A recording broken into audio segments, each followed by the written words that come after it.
Good evening. My name is Will Smith, and on this week's episode, I want you to imagine waking up on a normal morning, going to work, going to school, saying goodbye to your family, just like any other normal day. But then, within hours, everything changes. Planes are struck by buildings, towers collapse, and smoke fills the sky. Thousands of lives are gone in a matter of sheer moments. Families are left with empty chairs at dinner tables that will never be filled again. Birthdays go missed. Conversations go unfinished.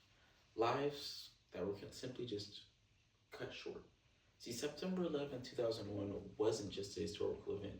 It was a human tragedy that changed the lives of millions of people forever. And because of that, it deserves more than just a quick explanation. It deserves attention. It deserves honesty, understanding. But here's the uncomfortable question. What if, even after all these years, we still don't fully understand everything that happened that day?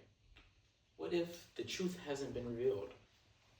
Today, I'm going to present evidence that suggests 9/11 may have not been solely an external attack, but an event involving deception from within. And I'm here to persuade you that we need to look closer to the facts that have been presented. The problem we face is a narrative that many experts say don't match the physical evidence. You see, for starters, according to the 9/11 Commission report published in 2004, the collapse of the buildings was a straightforward result of plane impacts.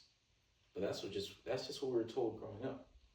However, the commission chairs later admitted they were set up to fail by limited time along with limited resources.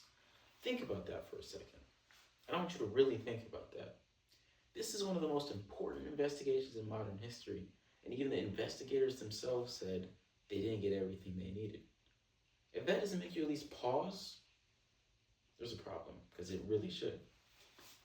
Incomplete information leads to incomplete understanding.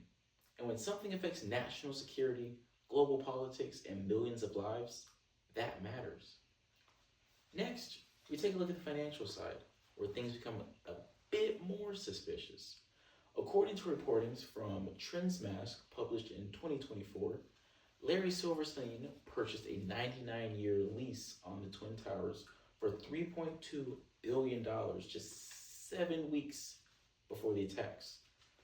And it was ironic, after working 1,000 consecutive days at the tower, never missing a day of work, always eating his breakfast on the 92nd floor, he wasn't in the building on the morning of 9/11. Furthermore, as part of his lease, he had taken out an insurance policy that specifically covered terrorism, which the acts of the attack fell under. As reported in the Independent News in September 2025, Silverstein took the insurance companies to court and was ultimately awarded a whopping $4.6 billion in benefits. Critics over the years have called this one of the most convenient insurance payouts in history. Yet, these concerns were just completely ignored by the public. The physical evidence of the collapse is even more of something difficult to ignore. See, a New York Times story from 2001 noted that the steel in the towers appeared to have melted. Yet, experts are argued that jet fuel does not burn hot enough to melt structural steel outright. A typical building fire reaches about 1,000 degrees Celsius, but the results at the ground zero showed 1-inch columns that resulted to paper-thin sharpness and gaping holes in thick steel. This suggests the presence of something much hotter than a fire. And you see, when you watch the towers fall, they collapse directly down on themselves. A path of greatest resistance. This is the exact behavior that one might recognize in controlled detonations.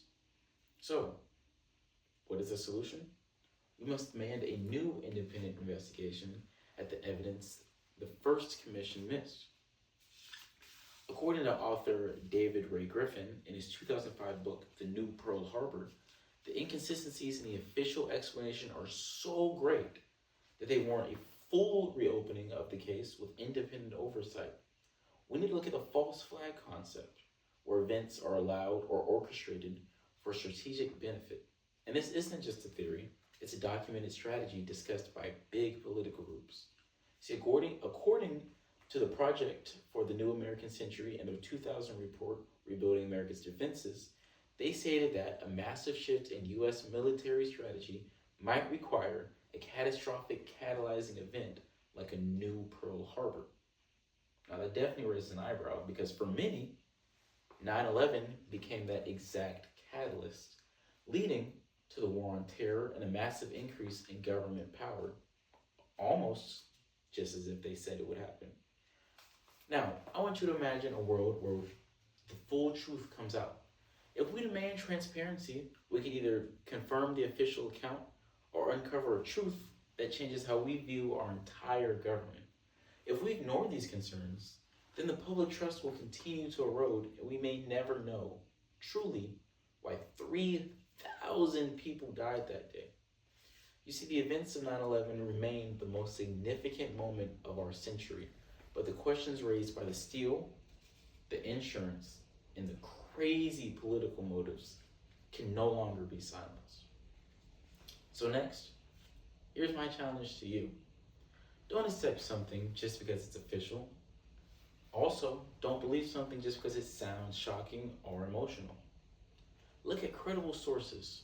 Pay attention to who's speaking, where the information comes from, and when or where it's published. You see, you should take a moment to think instead of just immediately reacting blindly, right? But most importantly, you need to never stop asking questions. Because the goal isn't just to prove a conspiracy, the goal is to understand the truth. Once again, my name is Will Smith. I want to thank you all for your time. Good night.